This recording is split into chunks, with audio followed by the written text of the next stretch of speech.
Olá, sejam bem-vindas e bem-vindos ao Painel de Notícias, o programa do Tribunal Regional Federal da Primeira Região, que traz, nesta edição, notícias sobre decisões que todos os dias mudam a vida de quem busca a justiça. Não vai sair daí, porque tem também a matéria sobre a posse dos novos dirigentes do TRF1. Confira. Sessão solene de posse dos novos dirigentes do TRF1 reúne autoridades dos três poderes. Justiça reconhece direito de candidato a concorrer como pessoa com deficiência para a Polícia Federal. TRF1 confirma a condenação da Caixa por falha na prestação de serviço bancário. Começa agora. Fica comigo.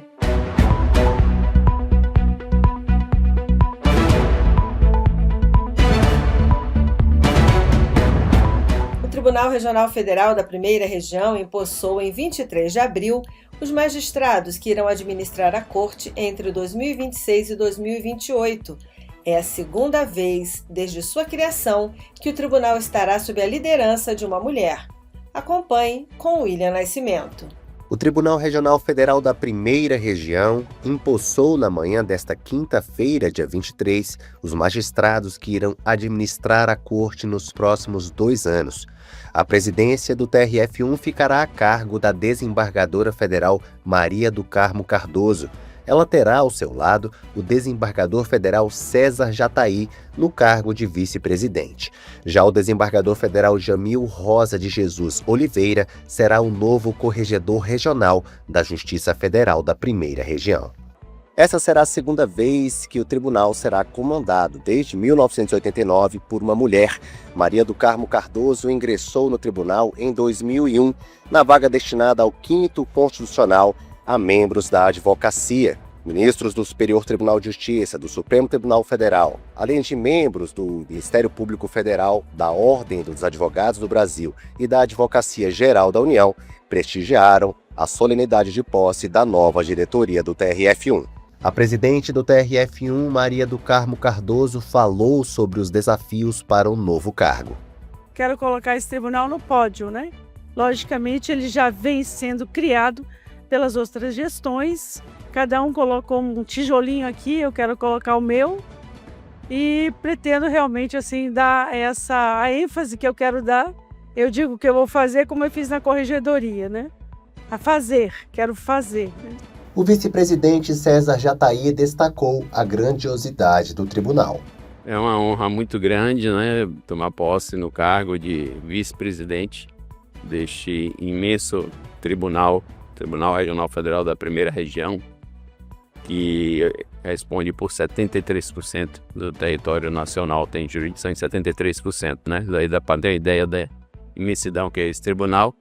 E o vice-presidente tem um desafio muito grande, que é o volume processual muito grande para tentar dar conta e colocar para frente, para dar uma resposta que o jurisdicionado espera e precisa. O novo corregedor regional da Justiça Federal também destacou o compromisso com o aperfeiçoamento do tribunal. O que se sabe que é um encargo muito trabalhoso, difícil, sensível, mas muito importante, especialmente para motivar os juízes de primeiro grau e fazer com que a prestação jurisdicional chegue do melhor modo possível ao usuário do serviço público. Esta que é a grande finalidade, a grande missão da corregedoria.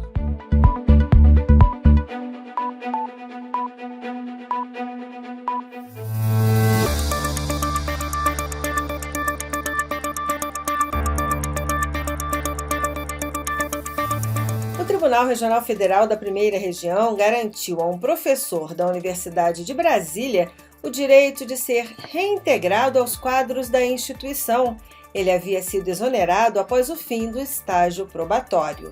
A primeira turma do Tribunal Regional Federal da Primeira Região confirmou a decisão que anulou a exoneração de um professor da Fundação Universidade de Brasília.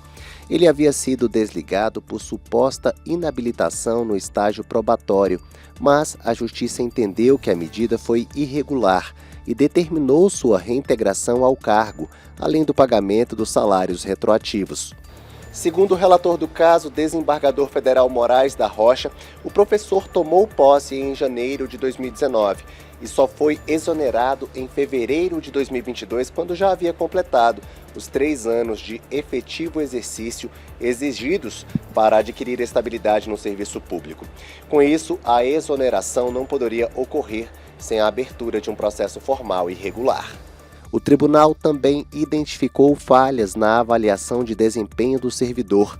Entre os problemas estão a falta de comprovação de que a comissão avaliadora foi criada formalmente para essa finalidade e a ausência de notificação ao professor sobre avaliações negativas.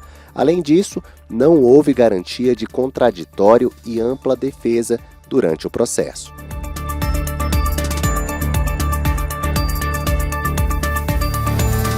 O TRF1 decidiu que um trabalhador rural de Rondônia deve continuar recebendo auxílio por incapacidade temporária enquanto aguarda cirurgia pelo Sistema Público de Saúde.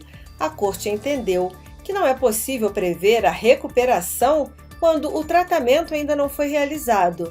Mais detalhes com Roberta Nunes. O TRF da Primeira Região decidiu manter o pagamento de auxílio por incapacidade temporária a um trabalhador rural de Rondônia, que aguarda cirurgia pelo Sistema Único de Saúde. Ele teve o pedido negado pelo Instituto Nacional do Seguro Social e recorreu à Justiça. A decisão é da segunda turma da Corte, por entender que não é possível fixar um prazo para o fim do benefício quando a recuperação do segurado depende de um procedimento médico ainda não realizado pela própria rede pública de saúde. A perícia confirmou incapacidade total e temporária causada por problemas no ombro e infecção óssea. Segundo o relator, desembargador federal João Luiz de Souza, a chamada alta programada não pode ser aplicada nesses casos, já que a recuperação depende de um procedimento sem data definida. Com isso, o tribunal determinou que o benefício seja mantido até a realização da cirurgia e a recuperação da capacidade de trabalho ou até a eventual reabilitação profissional do segurado.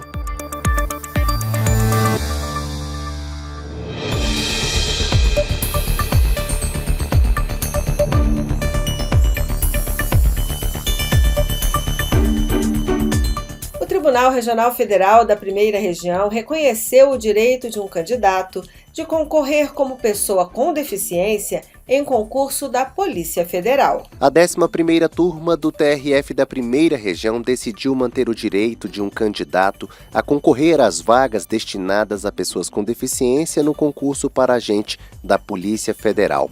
Ele havia sido excluído dessa lista após a avaliação da banca organizadora, mesmo apresentando limitação funcional no braço esquerdo, decorrente de uma fratura grave. Ao analisar o caso, o relator Pablo Zúñiga Dourado destacou que o laudo pericial comprovou a existência de sequelas permanentes, como rigidez articular, atrofia muscular e comprometimento de movimentos e força. O magistrado ressaltou que a legislação não exige um grau mínimo de deficiência, sendo suficiente que haja impedimento de longo prazo que dificulte a participação em igualdade de condições. A decisão também levou em conta que o candidato já havia sido reconhecido como pessoa com deficiência em concurso anterior. Com isso, o colegiado negou os recursos da União e da banca organizadora e garantiu a permanência do candidato na disputa, desde que seja aprovado nas próximas etapas.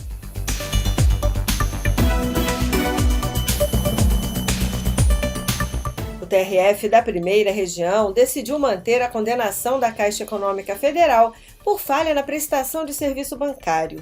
Uma correntista da Bahia será indenizada após sofrer as consequências de lançamentos inexistentes em sua conta. De acordo com o processo, uma cliente vendedora autônoma teve a movimentação indevida de valores que ultrapassaram 15 milhões de reais em sua conta corrente na Caixa Econômica Federal. O erro persistiu por anos e chegou a impedir a movimentação financeira dela, além de provocar o cancelamento do cartão. Situação que fez a correntista recorrer ao TRF da Primeira Região para pedir indenização por danos morais. Ao analisar o caso, os magistrados entenderam que a responsabilidade das instituições financeiras é objetiva, conforme estabelece o Código de Defesa do Consumidor. Nesses casos, não é necessário comprovar culpa, apenas o dano e a relação com a falha no serviço. Destacaram ainda que a situação ultrapassa um mero aborrecimento. O lançamento indevido e a demora na correção geraram angústia e insegurança, caracterizando o dano moral. Outro ponto considerado foi a continuidade do erro, mesmo após o início da ação judicial, o que, segundo o tribunal, demonstra descaso da instituição financeira com a consumidora. O valor da indenização foi fixado em R$10 mil.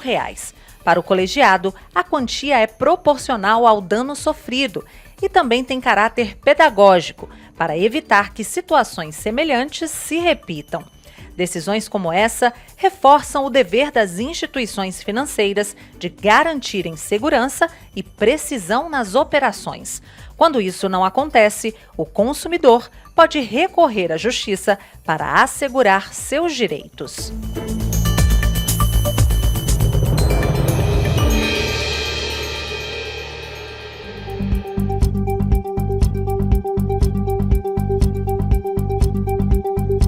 O TRF da Primeira Região já é um dos órgãos que integram a Casa de Paz e Justiça no município de Breves, no arquipélago do Marajó, no Pará, inaugurada em 11 de abril.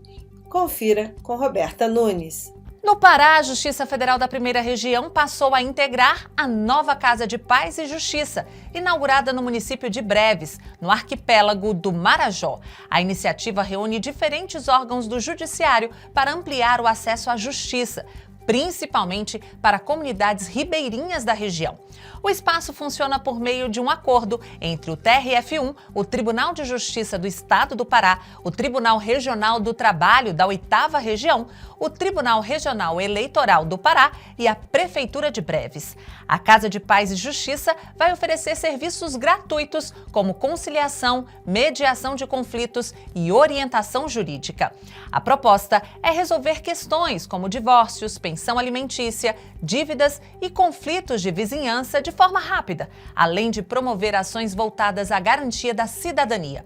A expectativa é que o novo espaço ajude a reduzir a sobrecarga do judiciário e leve soluções mais acessíveis à população da região.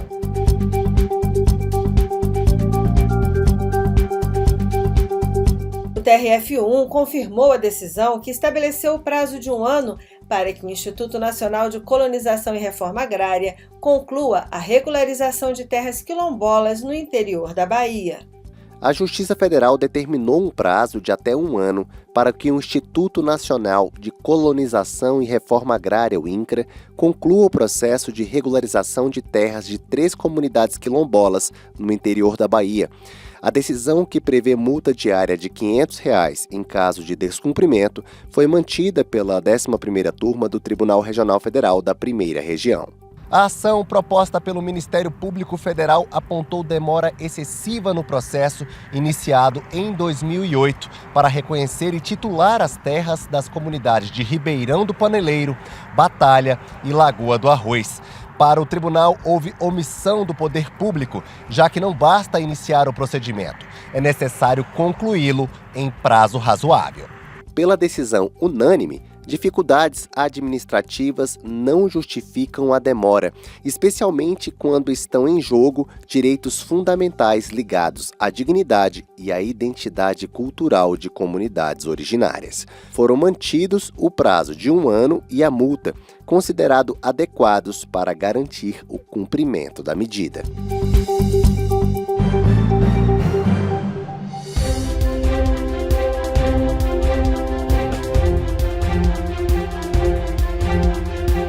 Vamos ficando por aqui e eu encerro o painel de notícias convidando cada um de vocês a continuarem conectados no nosso portal e nas redes sociais, Facebook, YouTube, Instagram e Spotify.